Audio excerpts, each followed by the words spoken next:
Hey everyone, welcome to another episode of the Tracklist podcast show. I'm Daron Jenkins. Saunders. And joining us on the show today, Eric Stevens, host of the File Under Entertainment podcast, which discusses pop culture from an alphabetical approach.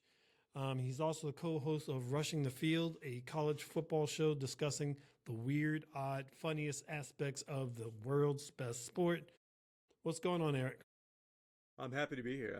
I love your guys' show. I've been listening for a long time, and it's an honor to be on here to talk about one of my favorite movies. Which, judging by kind of the introduction, I'm thinking you guys are not going to be in agreement with, but it'll be a fun conversation. I do have a question of why you recommended it. So, one of your favorite movies is the answer. Okay, good. All right. Well, the movie we're talking about, everyone, is Tales from the Crypt, Demon Knight, the 1995 film, directed by a director I'm quite familiar with, Ernest R. Dickerson, starring Billy Zane, William Sadler, and Jada Pinkett Smith. High-level demons collect low-level demons as warriors in an attempt to obtain a key containing the blood of Christ. The key is guarded by immortal warriors called Demon Knights. This was budgeted somewhere between 12 and 13 million, which with a box office gross of 21. But, and maybe you can answer this, Eric.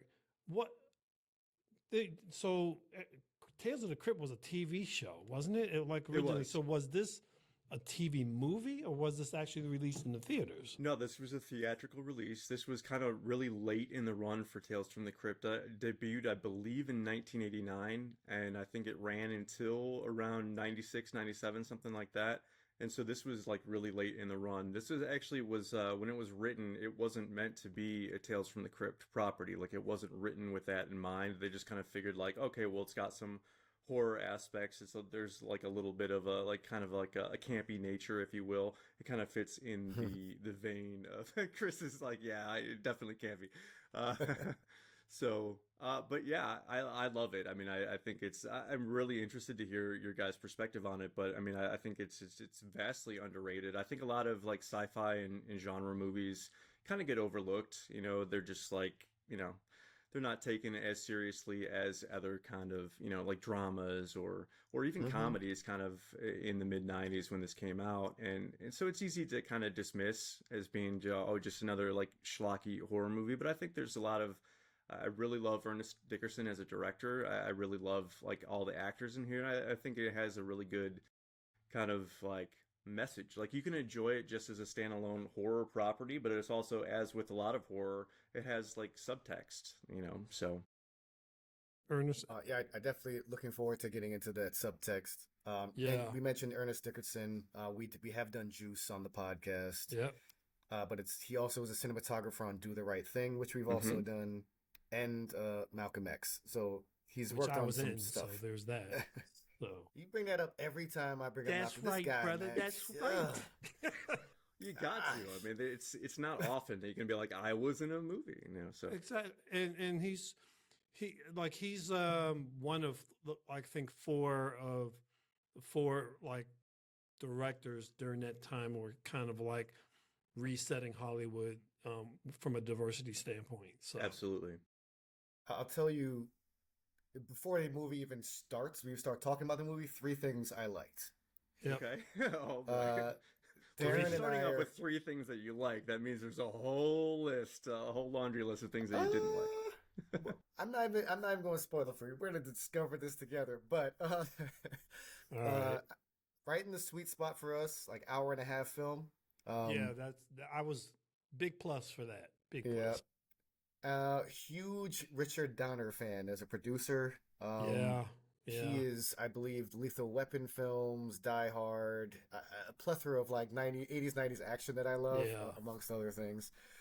And the executive music producer is Michael Kamen, who I also love. I think he was a composer on the Lethal Weapon films. Yep. And a score of other things like Robin Hood, also Die Hard and Highlander. Anyway, it's a really great team they have here between Ernest Dickerson, Richard Donner, and Michael Kamen. Plus, you have people like Billy Zane, Jada Pinkett, William Sadler, Die Hard 2. Die I Hard mean, 2? this Yeah, was Die Hard kind of 2 is like good. a who's who of character actors. And CCH Pounder? yeah, and Dick Miller Thomas as Hayden well. Church. I mean, there's a lot of this. Yeah, okay. yeah. But right before we get into the film, IMDb 6.7 out of 10, Rotten Tomatoes, critics 45%, audience 65%. So, this is borderline. What we usually see with the critics are so different from the audience. Borderline cult classic. Yeah. When there's such Honestly, a difference. I'm in the amazed at a percentages. 6.7 on IMDb. I'm surprised it's not like a lot lower. Well, you can ignore IMDb for the most part. We're deciding if we want to keep Yeah, that we rating just in do here. it for out of courtesy, really. To be Right, honest. yeah. No, that's fair. Okay, but yeah, let's jump in.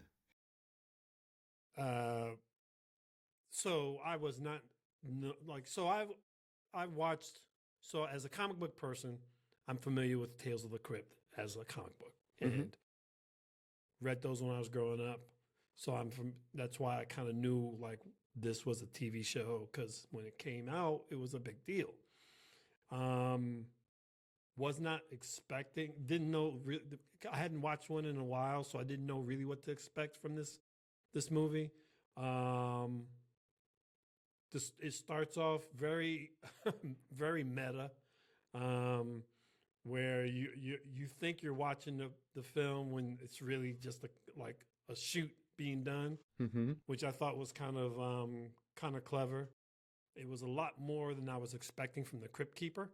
And the Crypt Keeper, I mean, the Crypt Keeper is like in television genre is kind of like in the same mode as Max Headroom, as Alf, as like they're like they're like as the Muppets, and they're like people. They're like characters that everybody knows. When you say the Crypt Keeper, everyone knows who you're referring to. For sure. So it's kind of interesting to kind of see like the use of the Crypt Keeper. I hadn't seen in a long time, so that was yeah, it was kind of a plus there.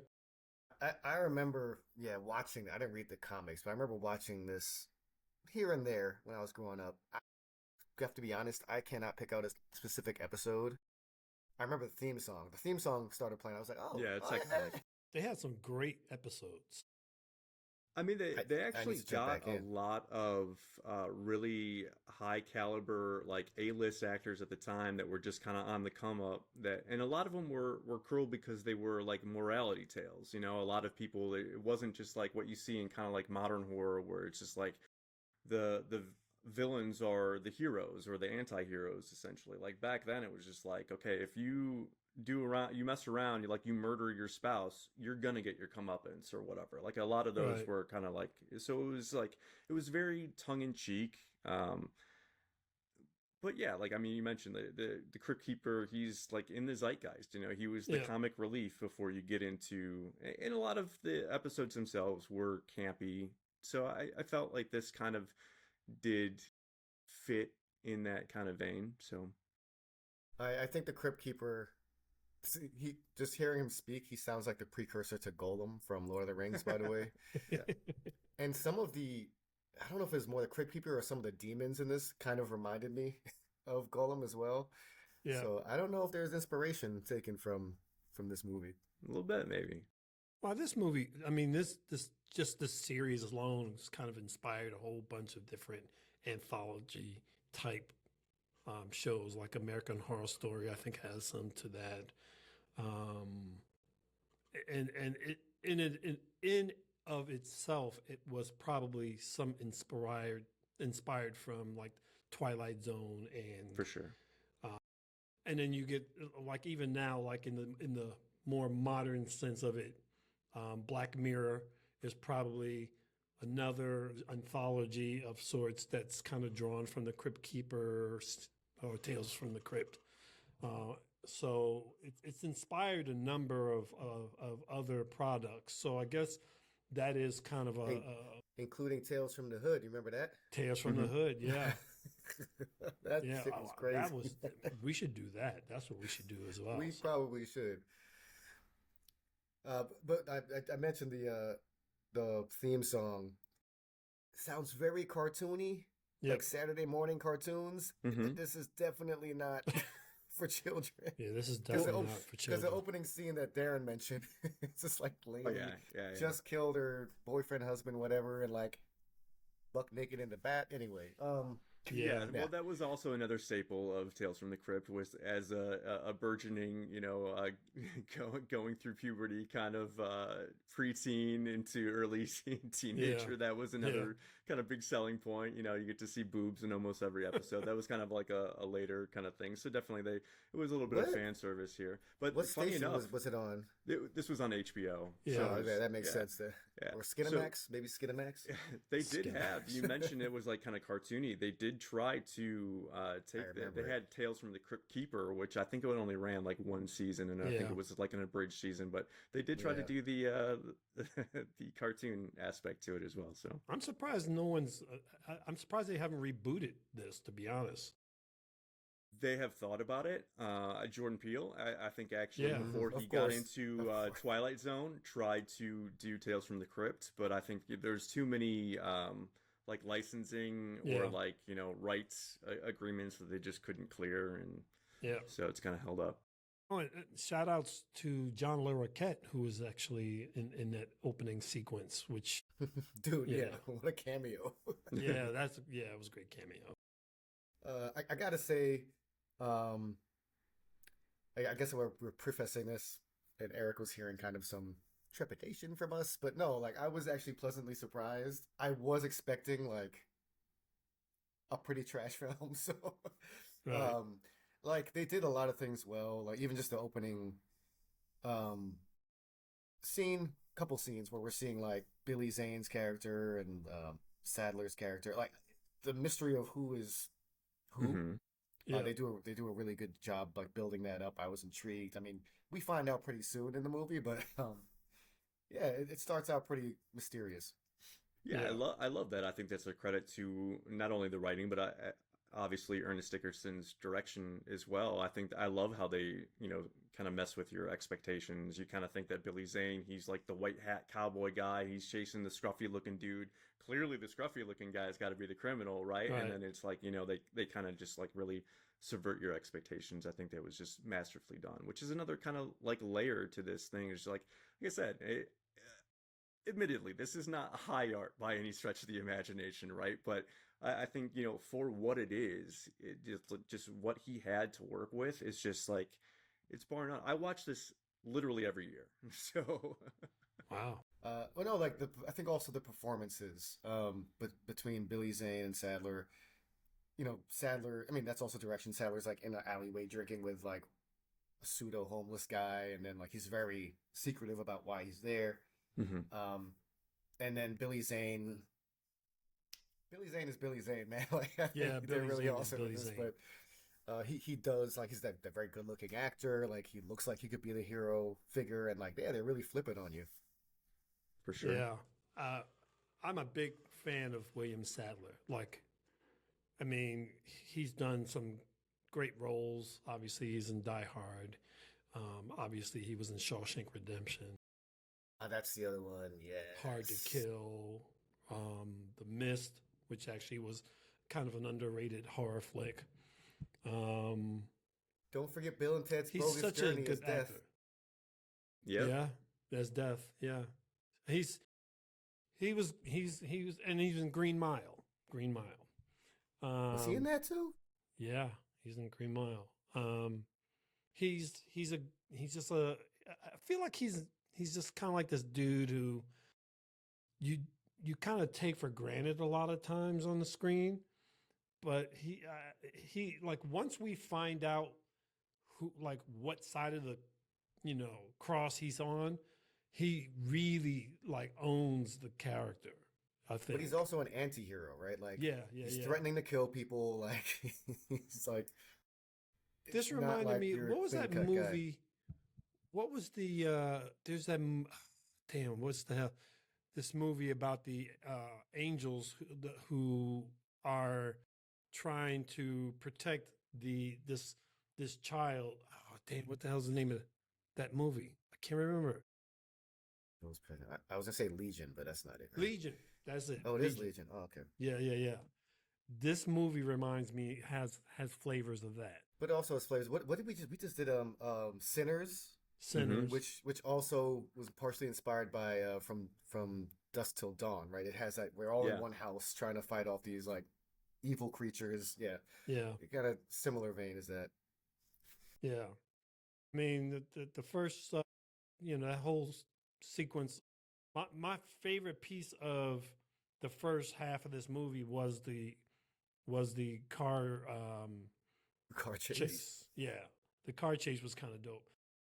It definitely feels like they called up Richard Donner and said, "Hey, we need we need a good idea for a chase scene."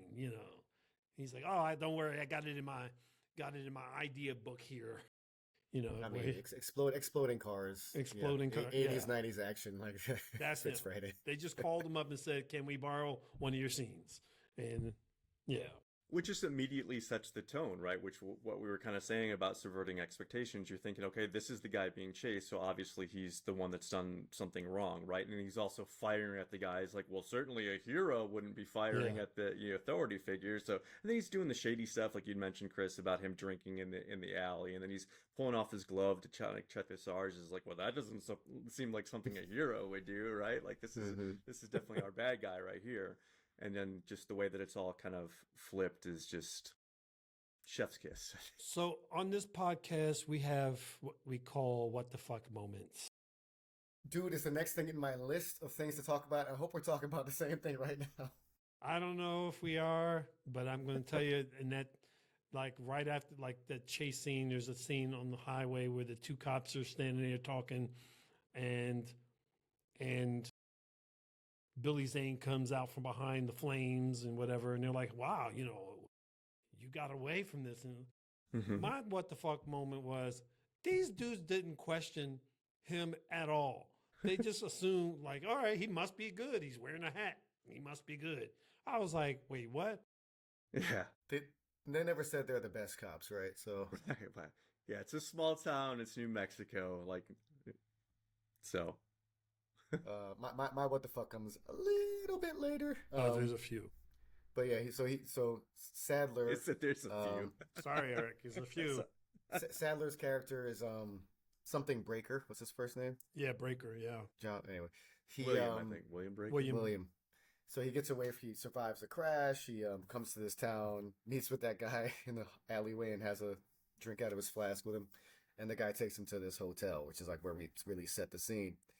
This is like, well, this is where most of the what the fucks take place. But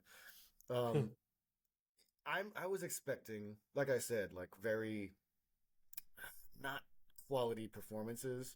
And we have like some, right, those, I wouldn't say not quality, I'd say campy performances, which is intentional. Sure. But I actually thought there was some, like, CCH Pounder, who I mentioned earlier. Like, I think Sadler really leans into it. I think Zane really leans into it. We have Jada Pinkett Smith, who, by the way, won the Best Actress in like not a big award show, like a sci-fi award show for this movie. So really, yeah. I forget which one it was, but IMDb has it. Okay. So I was pleasantly surprised with just like the performances, the interactions between all the characters. Like Pinkett Smith is just got out of prison or something. She's on work release, and CCH Pounder runs the hotel. But the hotel was like a pseudo brothel with, I mean, there's like 5 people there, but it's a lot of shit there's going on so many layers, because it's a decommissioned church that they decommissioned due to lack of interest, which is now a hotel, but she never rents short term. And then it's also, and she never rents anybody she doesn't know. And I'm just like, but that's the whole premise of a rental of a hotel. Exactly. And there's the small ass town. Who that doesn't live in the town is coming to your hotel? Yeah. Besides Thomas Hayden Smith, whatever his character, Church's character. It was, I mean, so Jada comes on the scene in 93 in Menace to Society. Follows that up with The Inkwell. Follows that up with Jason's Lyric. And then this.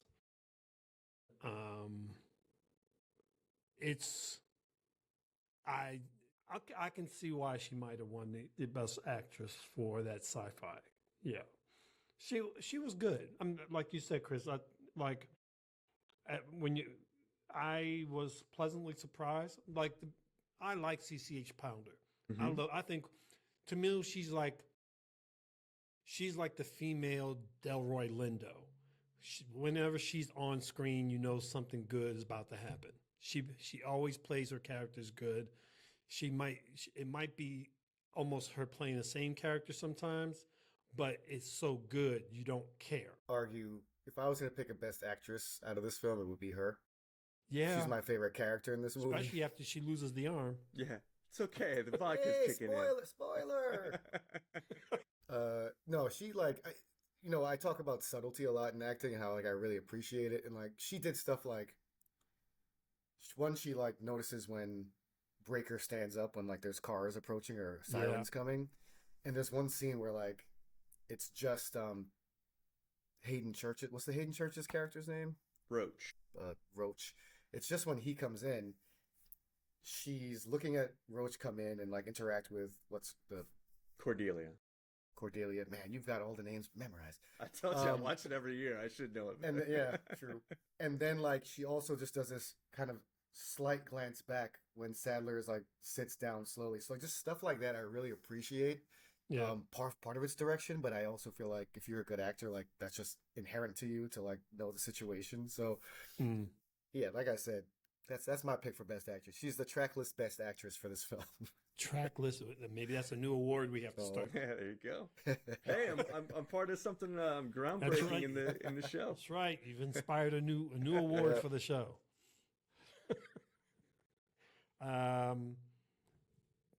Let's not forget the postal worker, the recently fired postal worker. What's his Wally. name, Eric? Wally. There you go. I hadn't seen him in a long time. Charles Fleischer, the voice of Roger Rabbit, fresh off the bat, doing this. It's started out as a Daron, comedian. you mentioned the whole Jada thing. It's just this was the perfect storm. This couldn't have happened at any other point in time. It's you get all these people when you get them. If this was made even in '97, I don't think that you get that same cast of characters. So. Yeah. It's such a good. John Shuck alone. I give him. I would put him up there as one of the more popular and more just good actors, from the character standpoint. He's done a lot of roles that you see him, he's there. He's just this guy. And even Dick Miller, same thing. Like I said, this is a who's who. People Lifetime Achievement Award kind of actors. There've been so many things. Their credit roll is just so long. I'm just realizing that John Shuck is the Klingon ambassador from some of the Star Trek movies. Yeah. He's been in a lot of Star Trek movies. Bit of a Trekkie. I was quite surprised by some Star Wars stuff back here. Yeah, so I know. I'm a Star Wars fan too. I'm a huge Star Wars fan. Yeah.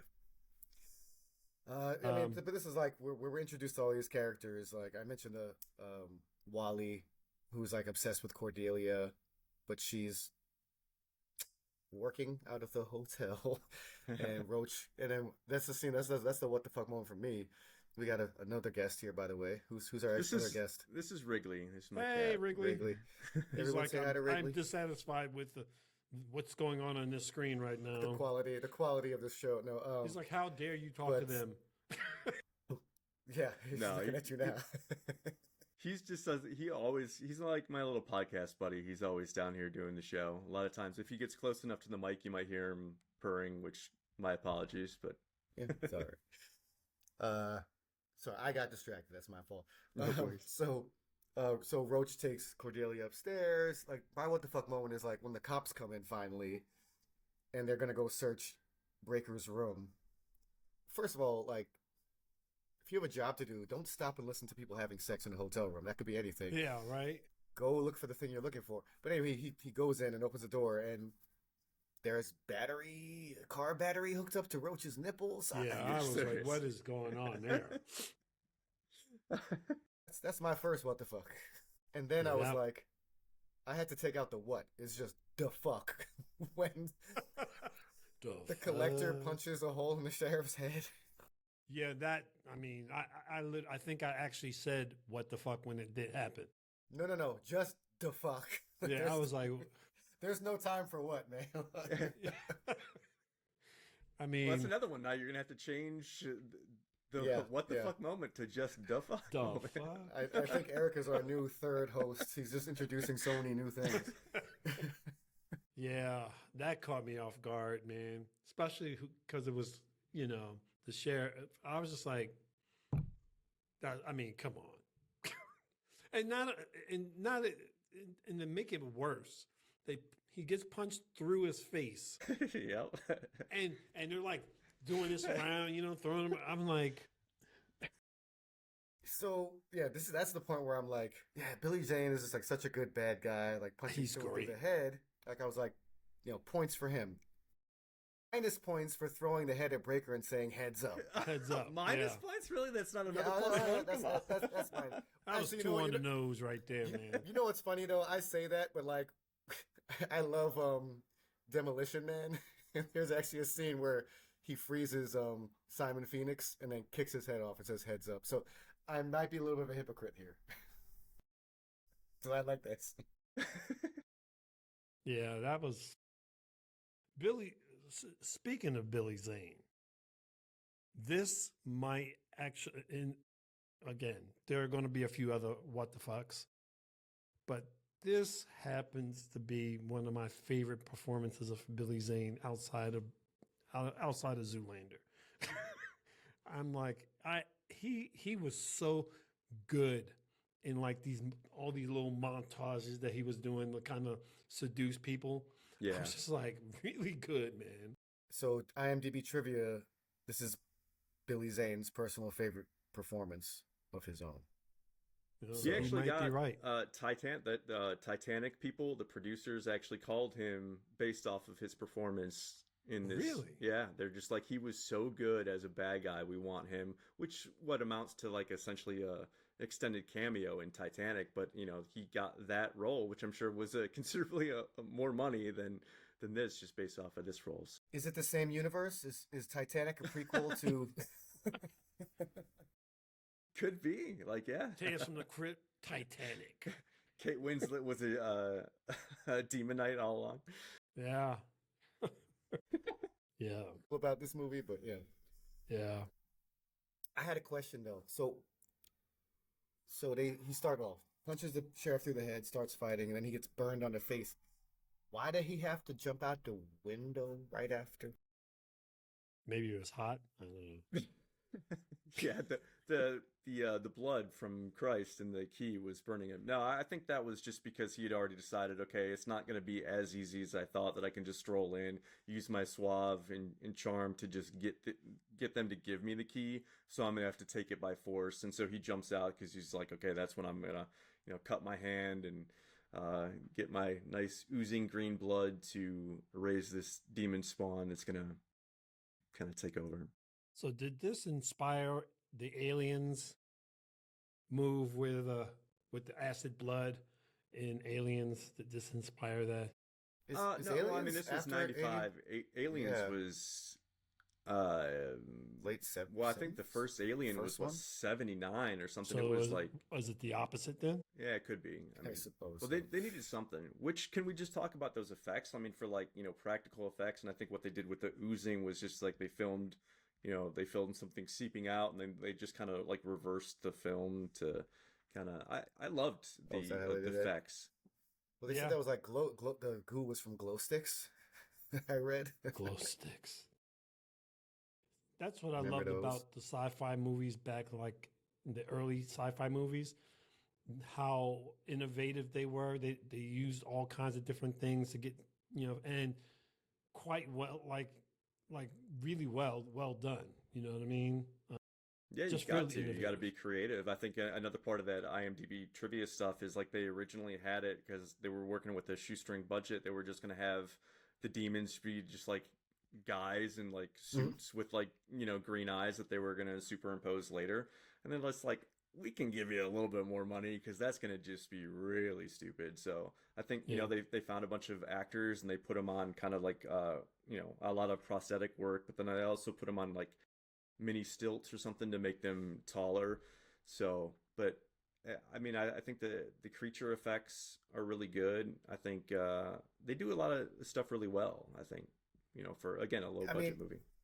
I have to echo that. I mean, like, there's a lot of people that will see a movie like this and be like, "Oh God, it's so like unrealistic." But it's just because today, right? Everything is just VFX, like these visual effects. I mean, really great stuff. Like I can appreciate that too, but like I just feel like you have to have the balance of appreciating how they got films done in the 90s, in the 80s. Yep. Like I watched The Rear Window the other day, like Hitchcock. Great movie. I mean, I just feel like there has to be some kind of appreciation for the creativity and like resourcefulness of some of these productions. Yeah, practical, just like, I mean, CGI can be done well, obviously. I mean, we see it in almost every single movie. Even like rom-coms have some level of CGI at this point in time. Yep. But like, if you can get away with practical effects and they look real and tangible, like you can physically touch something, or it's not just the actors, you know, reacting to a tennis ball and be like, oh no, like, you know, if those are actually in front of you, I think Jada, I was reading somewhere where Jada, you know, like interacting with the demons was like kind of still freaked out. It's just like, I saw this guy at the craft service table eating a sandwich, so I know it's a human being under there, but he looks freaky as shit. I don't know if I want to mess with this guy, you know? So where there's a scene in this movie where like one of the aliens kind of try to grab her through the door, and you can see on her face she's not faking. She looks like it's creeping her the fuck out. So you're saying she shouldn't have won Best Actress because she wasn't acting? Yeah. That's what I got out of it.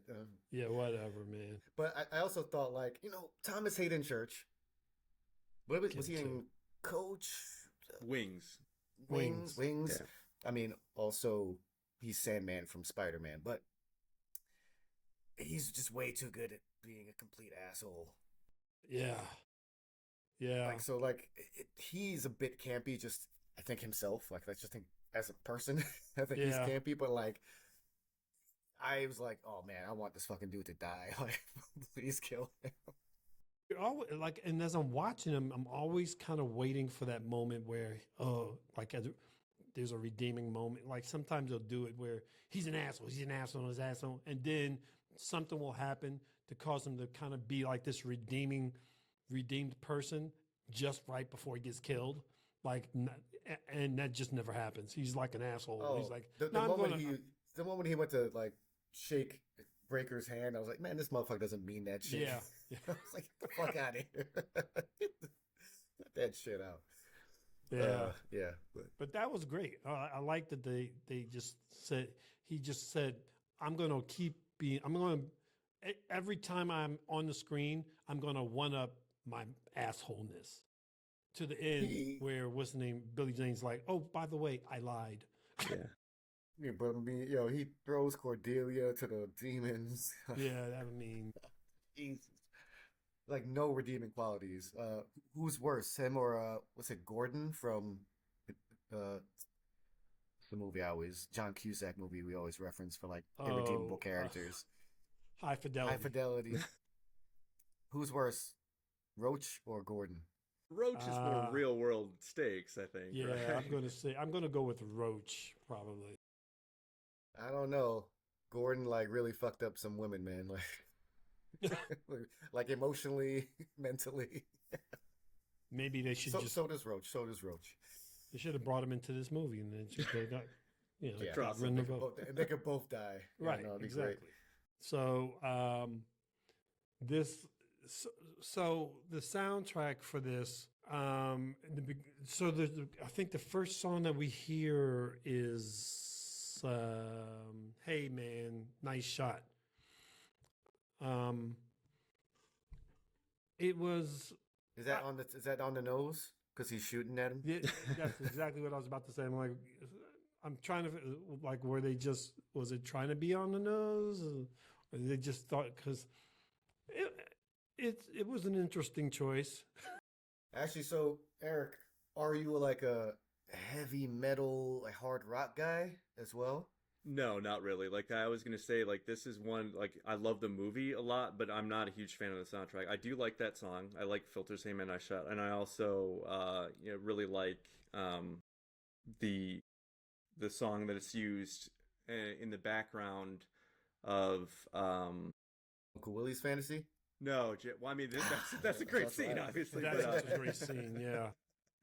But no, Gravediggers, 1-800-Suicide. It's like in the background RZA. of Jada's kind of like what do you even call that? Like when he's trying to seduce her. Yeah, her seduction kind of thing. When he's like, "Don't scream," just listen to what I have to say and then scream. Like it's in the background, so you don't really get it. But I think most of the other stuff is kind of just like relegated to the end credits, which is really for the best because they do use kind of a score throughout the movie. But if they're going to be playing like Megadeth or Pantera or something like in the actual movie, I think it kind of like it takes you out of that really. Like I can't. mean, I get it. Yeah.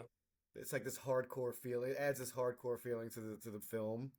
Yeah, I wouldn't say I listened to the soundtrack today. I'm not like probably gonna sit at home hanging out by myself, drinking my tea, listen to like Megadeth, Pantera, like.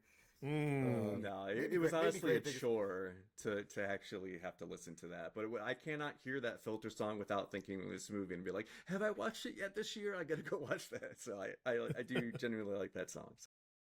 Well, I mean, so the song from Uncle Willie's Fantasy, you know what that is? Because I don't think it's in the actual soundtrack that was like sold on CD and stuff.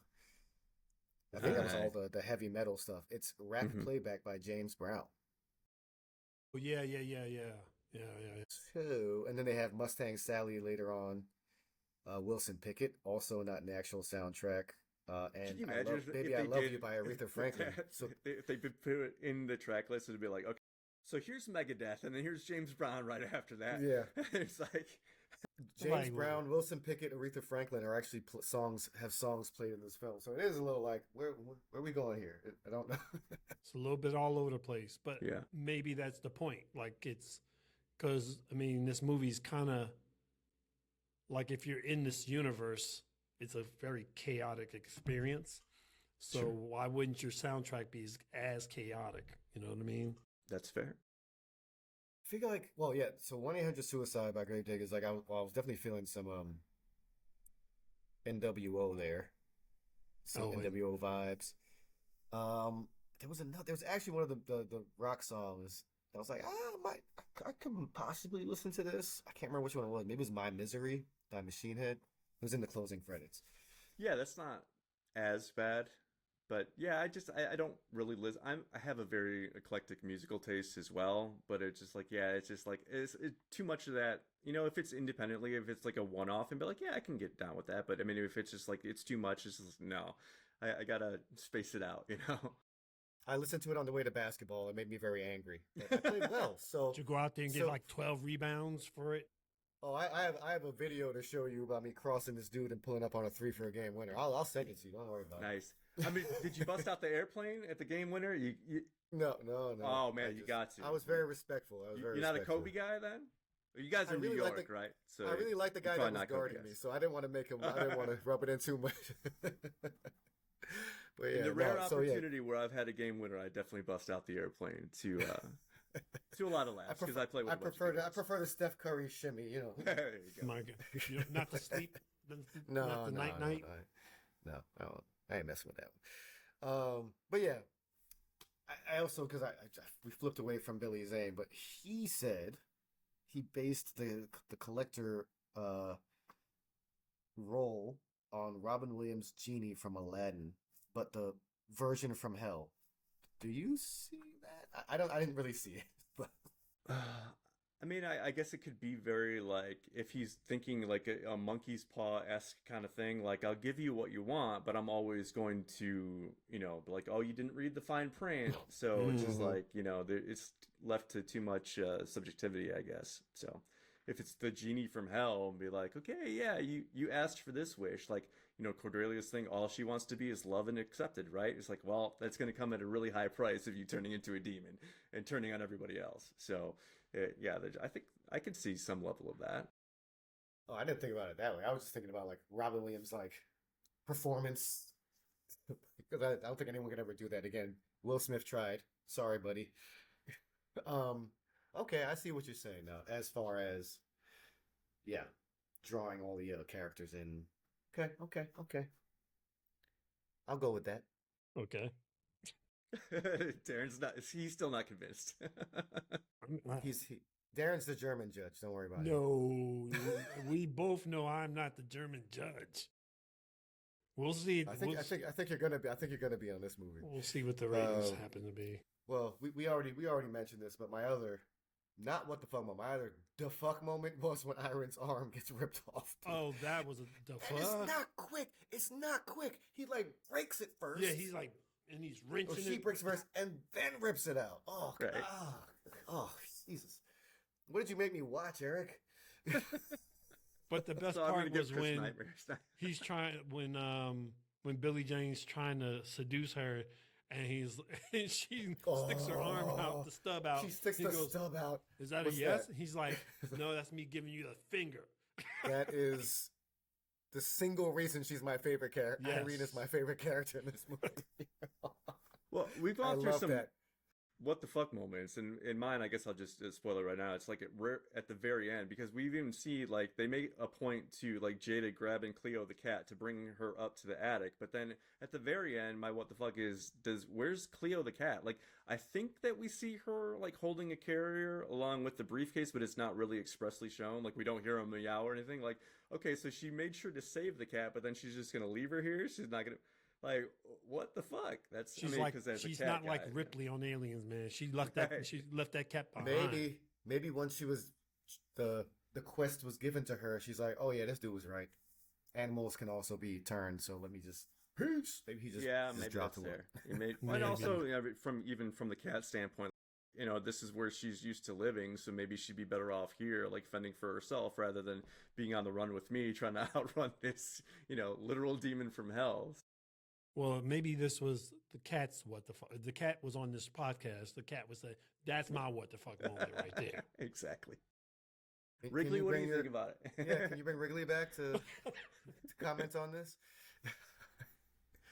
Yeah. Because it's funny enough, like in Rushing the Field, we have a segment called What's Wrigley Watching, where we give like 5 kind of cryptic clues about like movies to make people guess. Is like a listener interaction kind of contest thing. And so Wrigley, like people will legitimately listen to that point of the show and then they just cut off and they'll just submit that. So Wrigley, my cat is the most like, you know, famous part of that show. So do I need to bring my cousin's dog on the show more often then? Is that, you might have secret? To. Does Wrigley have any merch? He doesn't. You know, we started developing some, but yeah, I don't know that we're kind of there at that level yet. Okay. So well, let us know. Well, my cousin's dog is Lovey, so like, does Lovey love it? Is that the segment? There you go. Yeah, hey, I mean, it works. You go. Hey, Lovey loves it. The stuff likes itself. We need a sound effect though. Do do do do do do. It's funny because we used my co-host on that, Mark, he likes country music. I'm not a fan of country, but there's a band called Old Dominion that, for whatever reason, they put out an entire album like called the Meow Mix version, where the guy sings all of their songs just saying meow meow meow meow meow meow meow meow meow meow meow meow. It is it's cringy on a level of cringe that you can't even begin to comprehend, but it actually, you know, it fits for like the 20-second, you know, beginning segment for the opening of our show. So it works. Yes, I lucky you. I don't know if we're gonna be using any of that album for ours. So I had another question. I have questions, you know, some things I just don't understand in the movie. Well, especially for you guys. It's more like a what would you do situation. Would you stay in the house or try to escape through the mines? I would have stayed in. I mean, you got this magic, whatever the fuck it is.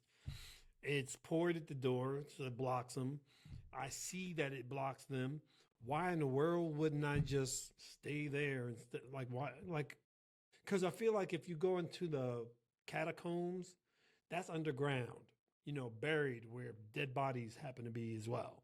I'm like, nah, I'm staying here. I guess it depends on the level of insight you have. I mean, at this point, they all did not trust Breaker because, I mean, they had said, oh, you're doing like even Roach said, it's his one like kind of poignant factual statement. It's like, oh, you're doing a really good job at protecting us, because Cordelia's dead, Wally's dead, and she's missing half of her arm. So it's was it a good point though? Because he took Cordelia out trying to escape. He shot a hole through one of the sheet. It's Roach sucks, man. Yeah. Oh, yeah.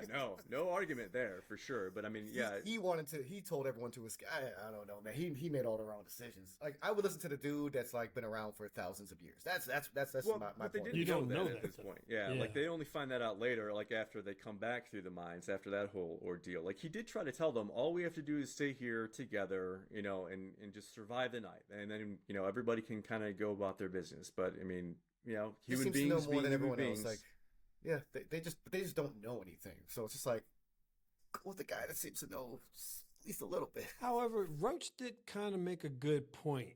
No, he didn't, Daron. Yeah, he did not make a good point.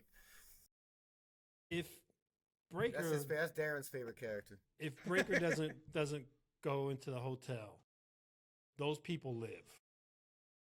But Breaker explained it too, because it wasn't 7 of them at the time, or 7 or 8. There was like 7, less, so he didn't expect anything to happen. But then the sheriff and the deputy came. So yeah, because like this is the one hotel where they only rent out to people they know. So there's well, I'm not giving Roach any credit. Let me just put it that way. Bad Roach. I was also going to ask how like Irene was running around the place with a missing arm, but she explained it with the vodka, so we can skip past that. That's fine. Yeah, some painkillers and vodka, which in normal situations not good to mix, right? But I mean, you're being overtaken by demons. Yeah, roll the dice, I guess. I'm not judging her. So we also touched on this earlier. I'm still not sure how I feel about the demon costume design. Definitely better than having a bunch of dudes walking around with green eyes. But again, it's a campy film, so like, are they supposed to look like was it intentional for them to like look kind of silly at times? Or all the time?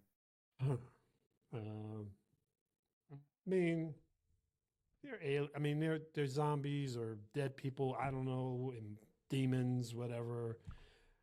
I don't know what's the real etiquette for dress to something like this, so it didn't bother me so much. I mean, yeah, it's campy. So for me, well, Eric, are you scared watching this movie? I mean, you've seen it a billion times, so maybe the first time you saw it, were you like scared at any point? No, but I'm weird, I guess, in that I love horror movies. It takes a lot to kind of like scare me. It's like it's scarier just watching real life news, rather than it is to watch like horror movies. So I mean, it's that's a other podcast for sure. Yeah. No, I watch a lot of fantasy for that reason. Like, I don't need to watch, like, my wife loves like true crime stuff. I'm like, no. We can read the news for that. Let me just. I'm trying to get away from the real world right now. So like, women like true crime, dude. But my wife is also a huge horror fan, which means I'm a huge horror fan now. Oh, and I used to couldn't stand. Couldn't stand it. Yeah. But like, she's not like you, Eric. She's just like I know when the shit is gonna happen. Like, you've seen movies, like every movie's the same. Like, a jump scare is coming now. And she's just like, I'm just like watching it. I just hear. I'm like, that scared me more than the fucking movie. Like, my ear. Yeah. So, anyway, that's just a little insight into my marriage.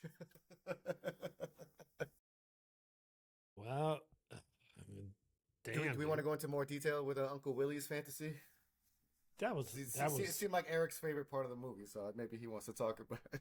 Well, again, I'm a mid-40s guy. I don't know you guys' age, so this is, like I had said, that was like Tales from the Crypt, when that was coming out, I was just coming into like my own as like an early teen, and so being able to kind of see that kind of stuff and be like, who's around? Because like, yeah, the only time you ever got to see was on Cinemax. You don't watch that with your parents? You know, watch or the free porn station.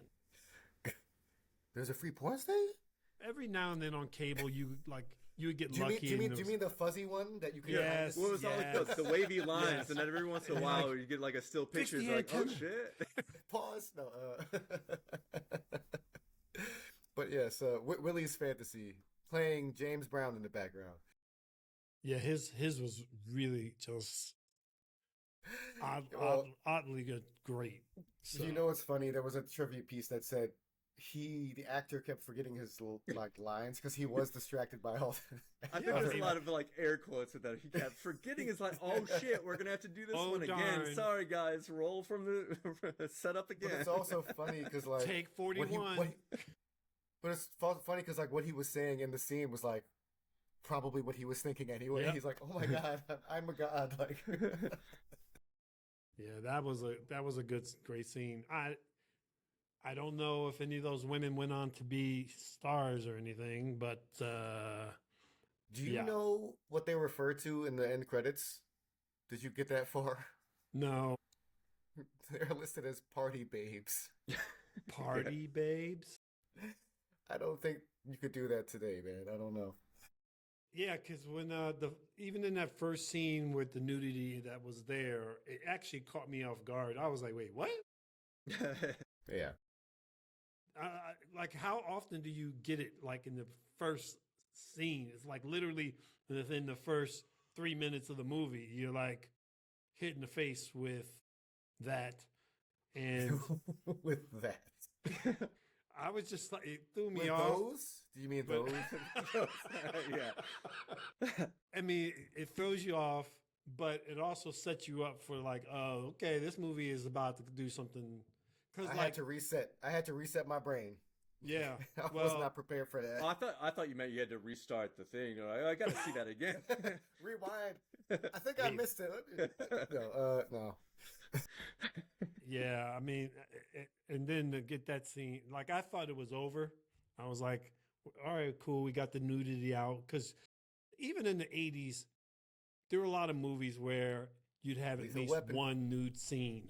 Oh, yeah. Actually, Lethal Weapon was like the opening scene. Lethal Weapon, 48 Hours. I mean, a number of movies.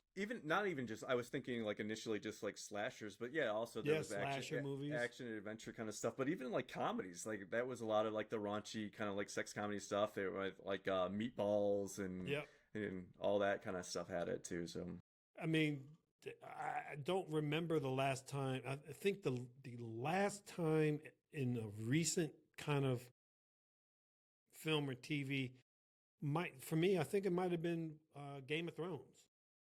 Would have been the last time anything like that, That was the first episode too, right? Yeah. Yeah, first episode. When we won't spoil it. If someone hasn't watched Game of Thrones, we won't spoil it for you, but yeah. So I think, we don't, so to see this, I was like, okay. There was that rom-com that was fairly recent, I think the last couple of years, Jennifer Lawrence. It was like a comedian where she does like full nude she's like, someone steals her clothes on the beach and she's like beating the shit out of somebody with like a sandal or something, just like fully nude, just like boobs swinging. It was like, I haven't seen it, but is it that one with the, I'm not sorry or something? Is that it? Sorry, not sorry, or something like that. Anyway, I remember seeing the previews and being like, I don't want to watch. People are screaming at the speakers now, like, it's this, you idiots. No, man. And then there's the scene with forgetting Sarah Marshall. With Jason, what's his face? Jason. That is the last person Segel, that should ever do nude in anything ever. Maybe Jack Black. I don't know. I mean, yeah, that's fair. Yeah. Jack Black would be worse, I think. And to have him crying Jack Black and is naked. Jack Black is like, he's a big guy, but like I feel like it's tight big. Jason Segel got some loose shit going on, man. Like, I was kind of thinking when Darren mentioned before. Like Darren mentioned before about like if that hits you, it was like, can you imagine like John Larroquette hanging dong and like a tail? So they made the right choice. I couldn't before, but thank you, Eric. Thank you. That's what I'm here for. Yeah. Okay. I rescind the third host offer. Wow. I gotta do something to redeem myself then in the closing minutes. Yeah, you're gonna come out strong in the final edits of this. Yeah. It's crunch time. It's crunch time. But back to the movie, and let's get away from the Uncle Willie's nude scene. I made that sound much worse. Uncle Willie's nude scene.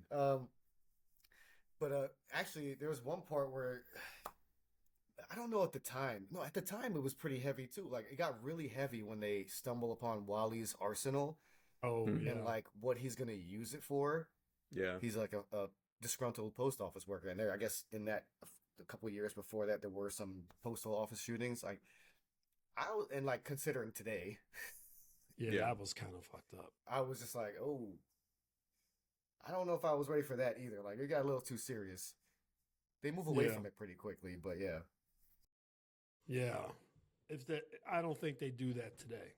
I don't think they put that scene in the not in a campy film. Not in a campy film. If it was a little more serious, maybe. Yeah, like it's like they could do that in Sinners, because Sinners has a lot of like cultural commentary going on. Right. For sure. Actually, now we talked about that, Eric, you mentioned as we kicked off, like kind of a lot of these different layers. Like, what are some of the other things, like those layers that you like? Yeah, I think this is a good stepping stone from that, because it's like you're talking about, it's a little kind of serious, but one thing that we don't get as like deplorable of a character as Roach is, like obviously he's a huge misogynist, right? Right. But it would be like really easy, especially in this kind of time period. To be like, okay, well, he's also obviously racist too, right? Like, we don't have that come into play. And also, like, Billy Zane's the Collector character. He's a literal demon from hell. Like, if you can think of, like, the epitome of evil, he's also going to be racist, right? None of that even comes into play. Like, I think this is, like, aside from the fact that this is going to be, like, a hell on earth scenario, this seems like a utopia where no one, like, sees or cares about race. Like, that's kind of fucking great. I love that about that. And also, the final girl trope is already pretty well established by this time, but people of color were obviously certainly marginalized. They either weren't represented at all, or they were always like the first to die. You never saw a person of color that was ever like the hero. Now you have a black woman that is like the hero that literally saves the world. Yep. That's fucking huge. Like I love that, and I love that they gave it to Ernest R. Dickerson to do that. It was just, it's phenomenal. That's another reason that I'm a huge, I have a brother-in-law that's black, and so I have biracial nieces that I want to see them grow up in a world where they don't have to deal with that kind of shit. Yeah. I want that to be eliminated, and that's why we're talking. It's pretty obvious where I stand politically, right? I mean, it's like we were talking about, like the horror of like watching the news and everything, but it's just like I'm also like a big feminist, and so like being able to see, Jada Pinkett, be such a badass character, I think is just a good, strong representation. Obviously, I'm going to have to wait a couple years because of the nude scenes, I think, to show my nieces this film. But I think, when they're of age and I can show that, be like, this is a character that you can definitely aspire and look up to. Captain Marvel is another one that I'm a big fan of. It's just like powerful women, I think, are important in this day and age. Yeah. And I don't think I even looked at it from that perspective, because on top of that, there's another layer, which is she's an ex-con. Yeah. And how ex-cons in our society don't really get that second chance or that redemption. Absolutely. And we're seeing it in action here. So I thank you for that. Thank you for that, Eric. Maybe definitely see this in a different light as well. Even the demons got a black representation in this movie toward the end of the movie. So yeah. At the end, right? The other collector. So there's no discrimination from hell, it seems like, either. So there's that. Yeah, and again, this time period, this is the mid 1990s, and again, there's hardly any representation at all. And now you've got a cast of characters that is pretty diverse, and also she gets to be the hero. It's like it's just good representation. Can we cross this universe over to the Sinner universe? That would be really interesting. I mean, then you'd be combining vampires and demons, but I think, it could be in the same vein. Yeah. I think that'd be pretty neat. I just don't want a Sinners sequel. I thought it was pretty amazing. on It's its own. coming. Yeah, it is good. It's too successful. I think It's coming. I think you're right. I have to say, this is a little bit of a sidetrack. You mentioned the other collector and the bus, him like waiting for the bus, and it pulls up, and automatically the end of Dumb and Dumber popped in my head. I'm so sorry. The end of Dumb and Dumber. Yeah, I don't know why. It's like they're on a deserted road. The bus pulls up. Like it just flashed in my head. When are we gonna catch our break? Wait!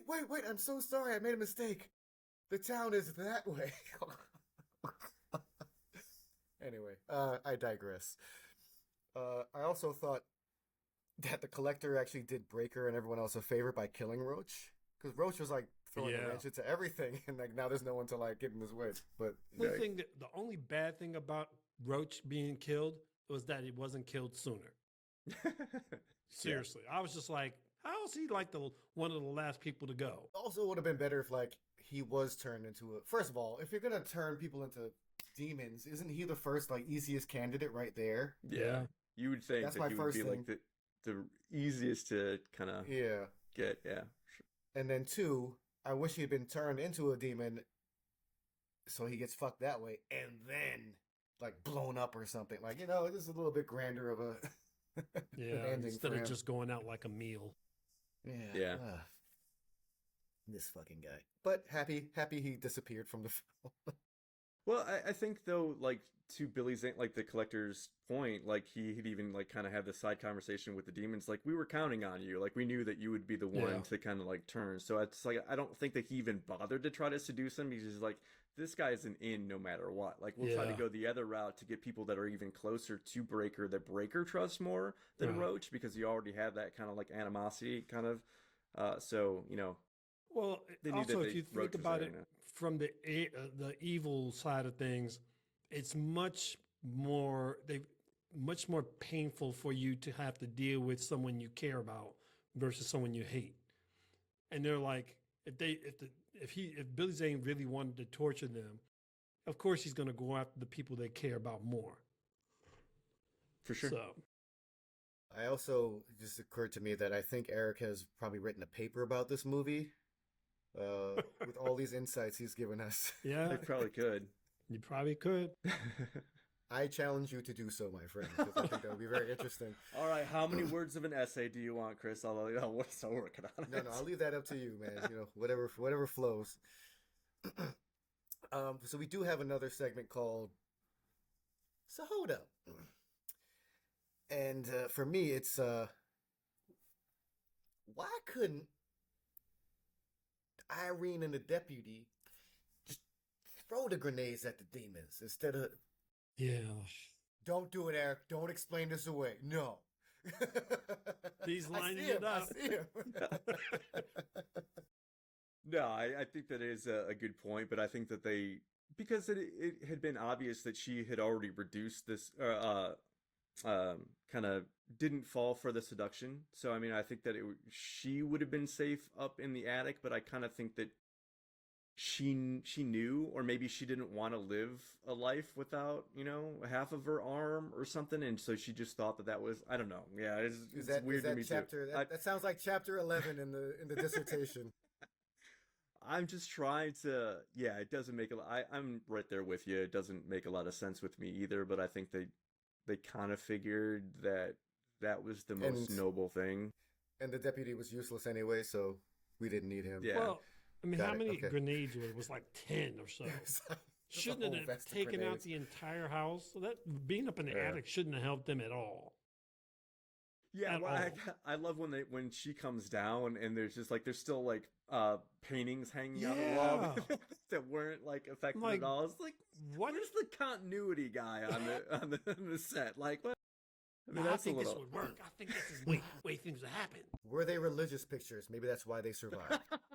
There's probably 5 dogs playing poker. Okay, I have Daron's favorite part of our show, the pop quiz. Oh, hell no. But we're gonna let Daron, write down your answer, and you can show it to the camera after. But Eric goes first. How many times does Jada Pinkett Smith's character Geraldine get backhanded into a wall by a demon? Damn, dude. Yeah, I was backhanded counting into a because it was wall? hilarious to me how many times it happened. Hmm. Specifically backhanded or just like thrown into a wall? Well, they looked back like backhands, but we'll say thrown into a wall. Oh Come on, how many times have you watched this movie? man, yeah, this is gonna make me look bad because I'm gonna Paper's say, gonna have to be rewritten. yeah. Ernest Dickerson's listened to this now. It's like, He's like, well, I was gonna invite this guy on for something, but not now. He doesn't. He can't even know how many times she was hit. I'm gonna say 4. Daron, did you write down your answer? I was gonna say 4 anyway too. But it's Close. probably It was 3. It was 3. I'll accept 4 because you know what? I might have stopped counting after a while. It's just like trying to help and just like that would have been funny if they just did that all like the whole movie. They should have done like 5 more times. It would have been amazing. Just really lean into the camp factor. It's like it's slapstick at this point. So and then when Breaker gives her the vial, and she was like, I shouldn't take this. I was smacked far too many times. I am not the right person for this. No, getting smacked 3 times is your rite of passage for this. No, but what that leads to, like, she has the key with the blood in it. How do we all feel about her covering herself in the blood? Was that ingenious. I mean, I think that, I mean, obviously it worked because the first move is he goes to try to grab her, to like physically accost her. And then, it obviously the blood that from the key, made him kind of flee. Really, so he's more genius? He's more genius with his solution to that? Oh, by throwing her in the tub? I mean, washing her off and then wrapping her in the curtain. I love his, and I don't know your guys' religious standpoint either, but as like a lapsed Catholic myself, I was kind of, the whole like cleanliness is godliness. That's the first thing I'm going to change kind of thing. So that had a lot that of was good pretty great. Lines. Yeah. But also, I mean, just so smart of her to, think to even take a swig of the blood and then to have the wherewithal to kind of keep it in because he's like supernaturally spinning her around. And that whole scene was so anxiety ridden for me. Like, just let it go. When he's just like swinging you by, just like drive by spit. Like, do something, please. He held it in for a while, man. Yeah. Yeah. I mean, it also brings me to a question of like, why didn't Breaker think of any of these solutions? He's been around for like thousands of years, and not once he thought, maybe if I cover myself in this. Well, it was since World War I that he came about, so it wasn't as. So it was only 100, not even 150 years. Yeah. Well, there was like when was World War I? It was World War One. Sorry, 1917. 1917. So to the 95. Yeah, it's 80 years. Yeah, it would have been. I mean, that's a long time to think of some shit. I did also like, and I don't know where direction blends into like the actor's decisions, but like when he's got her wrapped in the curtain and just like drags her down the stairs. Oh, right. It's just like, boom, boom. I'm like, it was funny. It was hilarious. I mean, this movie is about like 1 or 2 decisions away from making this an episode of like Police Squad or something. That's fair. Yeah, they could have went in a lot of different directions. Again, me personally, I've been very vocal about my love for this film. I think like the level of camp with the level of seriousness and like also the subtext built in, I think is perfectly encapsulated. I think it's really well done. They could have, to Darren's point, they could have went, really kind of slapstick. Also Chris's point as well, if they just like had her get smacked like every single time, they could have gone really super campy, really kind of slapstick with it, like try to like lay the humor on a lot more thick, or they could have even gone like even super darker with the horror elements of it. Like I think the marriage of like comedic relief with the horror aspects is just really well done. It's one joke away from The Crow, and then no joke, like 2 jokes, maybe 5 jokes away from being Sinners. You're saying Crow was? I think Crow was less campy than this. No, that's what I'm saying. I mean, like if you take them out, not add them. Okay, but so Eric, you just mentioned decisions, certain decisions. I got one Dun dun dun. that I think could have been left out of this. Okay. What was the lightning shit coming from his crotch? I was gonna ask you, like, what? Yeah, what was going on? This what? That Did he, it's so did rapey he smack and her in the cringy face? Yeah. with his that's my nope moment. So There we go. Yeah, Nope. nope. The fire crotch thing. Nope. No, that's too cringy, too like rapey. Didn't have any kind of like there's no use, no call for that. Like I know it was supposed to be like another kind of comic relief kind of thing, but it's just like we don't need that. Like Yeah, I gotta talk to Eric. At first, I Ernest. didn't think I was looking at what I was looking at. I was like, no, that's not what they're meant me right now. That's coming from his stomach, right? Nope. Not through a zipper. I gotta talk to Ernest about that scene. Come on, dude. Yeah. Anyway.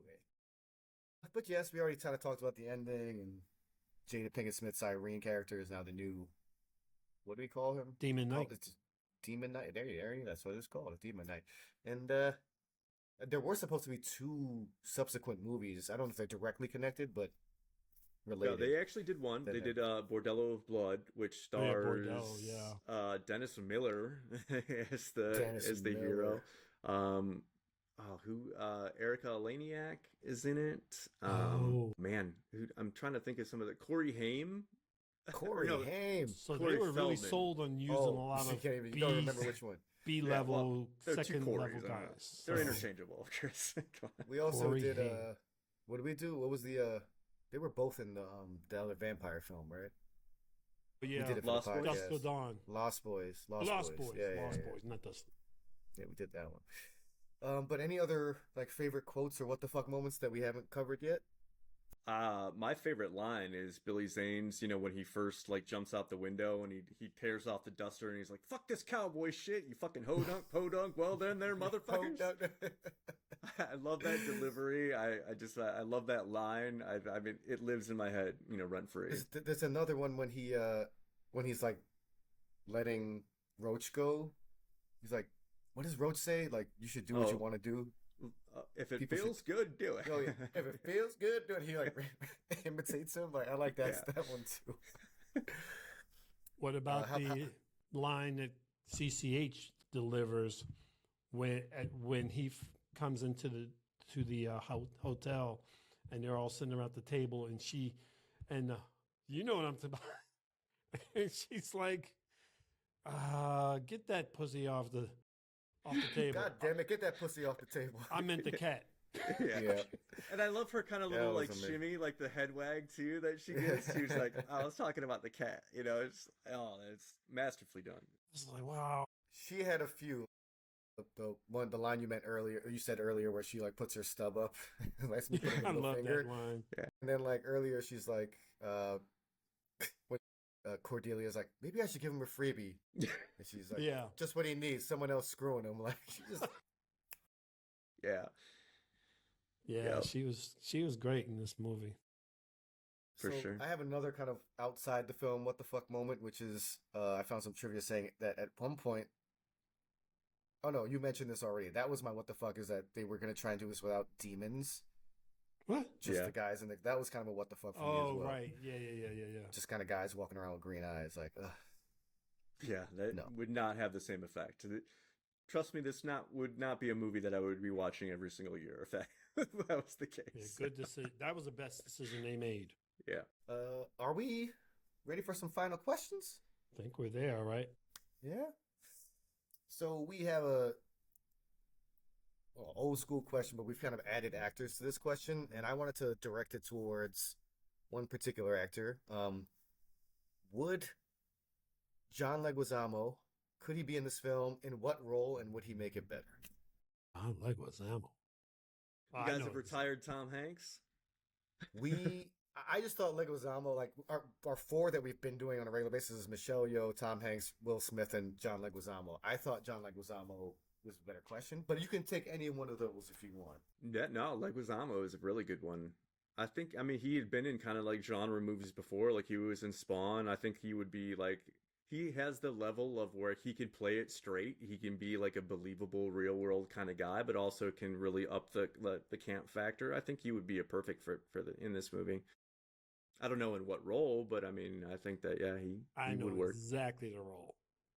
Uncle Willie. I mean, he could do that too. I think that would be fun to see him do that. I like Billy Zane in this role. But I also thought like Leguizamo could also do like a great collector. Yeah, I could see that. You know, I think he's got the delivery. We used to add. We could have added Will Smith to this. No, we're gonna keep him away from Jada. No, you sure? Oh man, they're destined to be together. If only we could have done that from the onset. Yeah. So I found in the trivia as well that one of the proposed ideas for the film was casting an African American actor for Breaker, creating a theme that suggested oppressed people of Earth were also the redeemers. So that kind of goes to your point about Jada. But they kind of do that, right? But interesting, to make it more of a theme. It's like the African American character passing that on to an African American character. Like, what do you think? Do you think that improves the film? Do you think it? Yeah, I'm just gonna leave it an open-ended question. What do you think about that casting idea? I mean, I guess it depends on who they would have selected for the role, but it absolutely could Will work. Smith. Denzel Washington. Just cast Denzel Washington. He would be too big of a name. I think, like especially at this point. I mean, that was like a huge thing. So I don't know that he would have like reduced himself to be in this movie. Samuel L. Jackson. Oh my God, give me any movie about anything with Sam Jackson. Yes, Brooks deserves to die, and I hope he burns in hell. I'm sick of these motherfucking demons. This motherfucking house. No, we've just rewritten it. And you know what? He still looks the same as he did back in 95, 96. So let's remake this film. Samuel L. Jackson. Man, you know, there's very few, like, I don't know, like people always, like, whenever like pop culture people, like actors like die or whatever, and people are like, oh my God, I'm so sad and blah blah blah. Like, I'm gonna be real right now, like legitimately, because I mentioned Kobe earlier. I don't know if you got, like, being New York guys, I don't know how much fans of Kobe you are, but like I legitimately cried tears when Kobe passed. And like Sam Jackson, I think, is going to be another one. I don't know how I'll shed actual tears, but I'm definitely be like, my day's ruined now. Like, man, he's just like, he's just been in just culture for so long that when I probably watched every single one of his movies. As long as it took after that news came out. Yeah. Don't say stuff like that, Eric. Come on, man. What's wrong with you? So sorry. Well, we still have him now. We can still enjoy him for the time being. So. We have to get him on the show. The coffee table is wood. My head is wood. I thought it was an interesting idea. I think it's a different film. I think one of the positives of this film is that it's kind of an easy watch. Yep. And I think that might make it a little too heavy. I might make it like, so maybe not. Maybe keep it the way it is. I think maybe that was the right decision. And I like William Sadler in this role too. So for me, it's keep it this way. Yeah, I don't have any problem with the casting in this movie at all. Casting was good. Do we have any favorite songs from the film, or maybe a song we think is like encompasses the storyline? I don't know if I found one. Yeah, I didn't really. I mean, Daron, you mentioned it right at the top when we were talking about Filter's "Hey Man, Nice Shot." I mean, it's definitely, it's on the nose, but it's like, it kind of sets the tone. I think, like, I think it's a good song, and I think that it might be up there in terms of like, is it a top-notch song out in the world? No, absolutely not. But for its usage in a movie, especially to set the tone for a movie, well, yeah, thumbs up, big thumbs up for me. I think it fits perfectly where it's at. Yeah, I would tend to agree with that as well. Although I would have loved to have seen maybe 1-800-SUICIDE with a little bit more prominent placement. Yeah. it's hard for me to veer away from some of these legends like James Brown and Aretha Franklin, Wilson Pickett. I actually don't know if I'd heard the "Baby I Love You" song before, and I think I really like that one. But it's not in the actual soundtrack that was like sold. Right. So it's hard. I I don't wonder if know. that was like, was that a conscious decision, or was that like a rights issue? Could they not get like the creative like licenses? Because I mean you'd think that that would sell more copies, James Brown than. Well, that was 95, so Aretha Franklin was still performing live, and she was pretty. So I feel like it's probably a rights thing. I mean, they're also, those three songs are like kind of just these Motown soul songs that are kind of outliers in the soundtrack. So maybe they just wanted to have like, oh, this is a metal. Like, this is kind of like a metal kind of thing we want to put out. Yeah. So I'm fine with it. I heard it in the movie.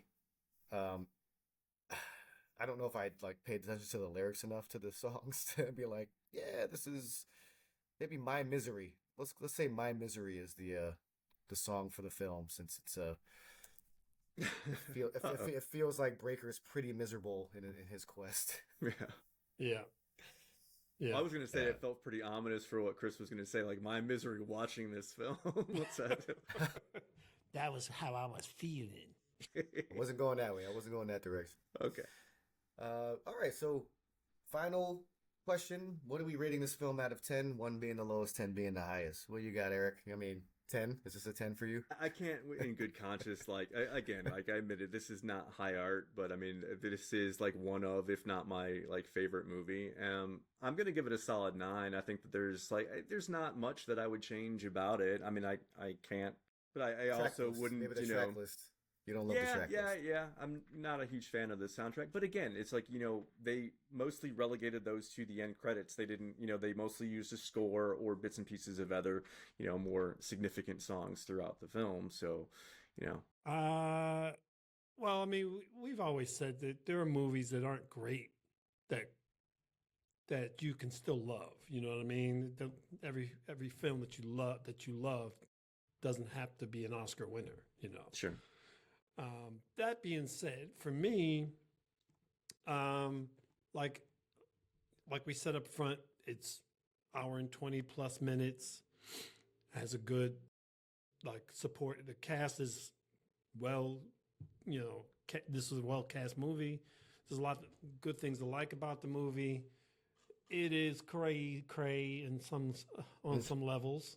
I probably am going to lean towards somewhere in the 6.5, 7 range. I mean, I think like 6.66 repeating. I think that would be really 6.66. Yeah. I do not encourage that thinking.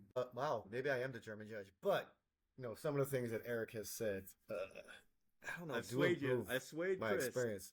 Well, I have a question for Daron. Is this a day killer for you? Because I said it's a pretty easy watch, and the second time around, like I did fast forward through some parts because I had started it whenever we did the schedule with this. But yeah, I don't know if I would call it a day killer, but I would give it a new title. I would call it the While I'm Doing Stuff movie. Like this to me is a movie that if you're like in the middle of, if you're like cleaning the house or if you're doing something, having this on, I think is oddly pleasing, oddly relaxing almost, even though it's crazy because it did exactly what it said it was going to do. It delivered horror in a fun way with great characters and great and a lot of good scenes. It didn't. At no time did this movie ever promise to be an Oscar winner. I'm gonna go ahead and I'm just gonna. He's right gonna say a 4. Make Daron the German judge because I'm changing what I had written down for my You're score. You're such the worst. No, man. I think again, I love Irene CCH Pounder's character. Billy Zane's great. Like it's really easy watch. There is some funny, entertaining moments. And again, I was expecting worse. Sorry, Eric. Fair. I didn't know you before we jumped on this. So that's fair. And I actually really liked your analysis of characters. Yeah, that was good. Geraldine's role in this. I'm looking forward to the paper. I will give this a 7. Solid 7 because I feel like it's fun. I feel like you can watch. Definitely, just like it's not like a fucking shitty movie. It's not a bad movie. It's not. It's campy. It's like I would weird. recommend people watch this. Yeah. Just if you want fun, and I have plenty of friends. Like I feel like we have a friend of the podcast, Devin Lever, who loves like horror films and specifically like campy ones. Like if she hasn't seen this already, I'm gonna tell her to watch this because she's gonna love it. This would definitely right up her alley. Yeah. So thank you, Eric, for recommending this. Yeah, man. Absolutely. Any chance that I have to talk about this movie is, but I think it's just vastly underrated. Like, of course, there's room for improvement in, damn near every movie, but I mean, this is like about as close as you can get to perfect in my eyes. There's just so much. So I'm honestly kind of amazed that you guys rated it as highly as you did. I was hoping that was going to be the case, that you guys did get some enjoyment, that you didn't, dread every second that you were watching it. But it's always, it's always great. That's a couple of other movies we've done. Well, Daron had the lowest rating, so You guys need to do like rock paper scissors or something to do. Yeah, like he hates that when if we pick a movie and give it the same rating, he absolutely hates that. Consistently. I don't like because we had a run where it was just like we were doing like the same fucking rating, like 5 movies in a row. I'm like, this is getting boring. It's got to be like tension. There's got to be conflict. It doesn't always have to be like, again, talking about real world stuff. Like we get enough tension just in everyday life. Like we can. Thank you. Let's agree on some stuff for once. And tension is the basis of Daron and I's relationship. So can't we all just get along? But yeah, Eric, what do you have coming up? Like, do you have any new episodes that are publishing soon? What's going on? Yeah, so we're pretty much through the alphabet. So I don't know if you guys had a chance to check out the show. I kind of, in like the bio that I gave like, we cover movies from an alphabetical approach. People are like, what the hell does that mean? So like, yeah, every episode is like the next letter of the alphabet. So obviously we start with A and we go all the way to Z. So we just did U, which was The Unbearable Weight of Massive Talent with Nicolas Cage. Oh, that was a good movie. I haven't seen that yet. I haven't seen it. Oh, you got to check it out. Yeah, I mean, if you like Nick Cage, if you like Nick Cage and you like Nick Cage being Nick Cagey. Like Nick Cage. Yeah. It's very like, Nick Cagey. But he's really good at like the self-deprecation and like taking the piss out of himself. So if you like that about him, you'll like this movie. I think in Pedro Pascal, he was funny. He's amazing in it. Like he's really good, kind of like offset to Nick Cage.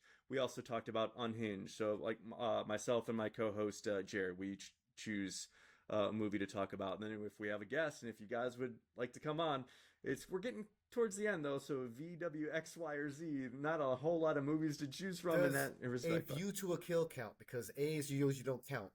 Yeah, that's the title, right? We've done that on our podcast. It would, yeah, because like V or A, they wouldn't count. So yeah, I mean, if you guys are passionate about it, for that one, we're gonna be doing, I think, Vanilla Sky and Vertigo. Vertigo's great. I just told you I watched Rear Window, and like I think Vertigo was. I watched all the Hitchcock films like 10 years ago. I just like watched them all, and I'm like I just got in the mood to do it again. And they're all on, like, I would love to have you guys on if you're willing to, but I mean I will caution that I don't all those episodes, because it's a huge time investment, because obviously you're watching 2 or 3 movies and then you're taking notes for it. And then we're discussing those kind of at length, though. So I think our episodes are on average about 3 hours. So it's a pretty big time investment. But I mean, yeah, well, Chris just dips out. He's like, I think I'm busy that day. Well, I mean, guys, I want to do the Homer Simpson like back up into the bushes. You said like an hour and a half movie is your perfect kind of like window. So it's just like, well, that's watching 2 movies just to talk about movies I've already watched. Like, I don't know if I could watch Vanilla Sky again. That one's pretty heavy. I don't know. I'll watch it, but I'll hate it. Tom Cruise, I like, but Vanilla Sky. And then adding 2 more people to the podcast it's gonna be like a 5-hour podcast. I don't know. But we would definitely, I'm sure we'd want to jump on, talk about something. But we'll do it. Darren, what's going on with you? Or again, like W, X, Y, or Z, if there's anything that you like in any of those kind of things, and you guys are willing. I'm not trying to put you on the spot. Where the Wild Things Are. Is that a actual movie? About Water World? Movie.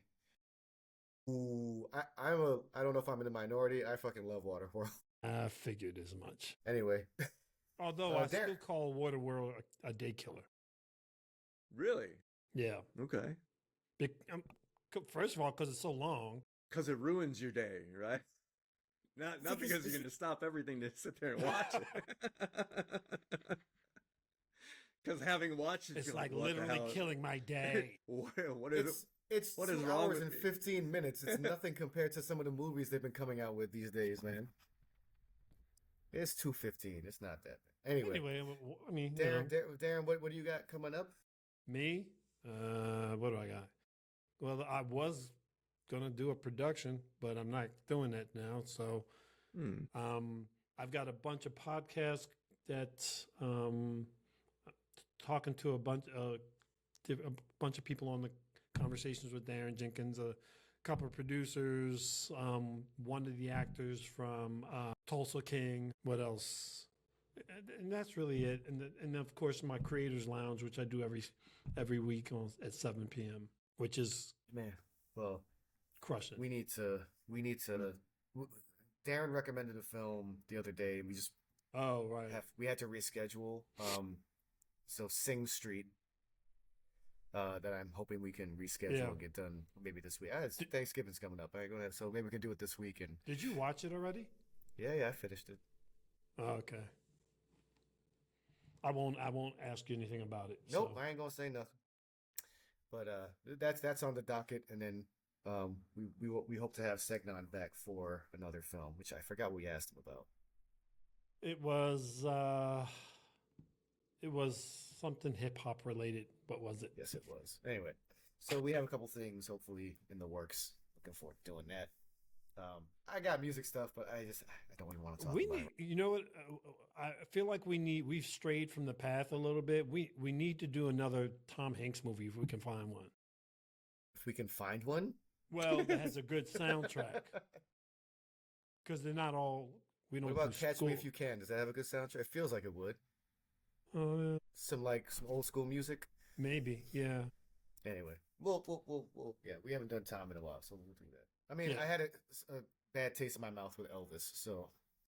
Yeah, but So great. Well, Eric, thank you again. This was amazing. Jumping on. Thanks for recommending the film. Absolutely, thank you guys. Really good talk. Yeah, I'd love to. I would love to come back. This is like I said, I'm legitimately a fan of the show. I like listening to you guys. I like your insights and stuff, and it's always great. And I'd love to be back anytime you'll have me. So absolutely. That's awesome. Start thinking of the next movie. Yeah, I was gonna say start thinking of your next. All right. What else can I introduce you guys to? I guess let's do Bordello of Blood. No, I'm kidding. I won't subject you to another Tales from the Crypt movie, but no. Yeah. Well, I can come up with let us know.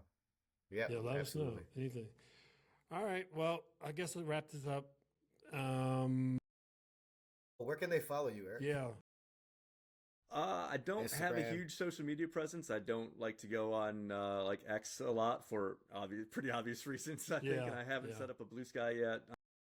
So yeah, I don't really have. I mean, they can follow the show. Where can they listen to your podcast? Yeah, File Under Entertainment and also Rushing the Field. If you do like college football, that's another long show, and you know it's very deep in the weeds with college football. But we do like to try to talk about the funny, odd, weird, and interesting stories, which is a lot like that.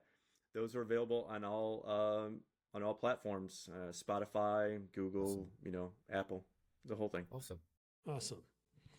And well, we have a bit of a presence, not massively, but you can find us at the Tracklist Show on Instagram. You can follow Chris Saunders at Chris_Saunders_music. You can find me at the Daron Jenkins. And thanks for listening, everyone. Thanks, Eric, for being here today. Thank you for having me. Everybody, if we don't put another episode out before then, have a great Thanksgiving, and we will see you when we see you on the next time. Otherwise, I'm Daron Jenkins. Chris Saunders. And this was The Tracklist. Yeah, we're never going to get that correct. Well, no, we've done it a couple times. So, all right, everyone, stay safe.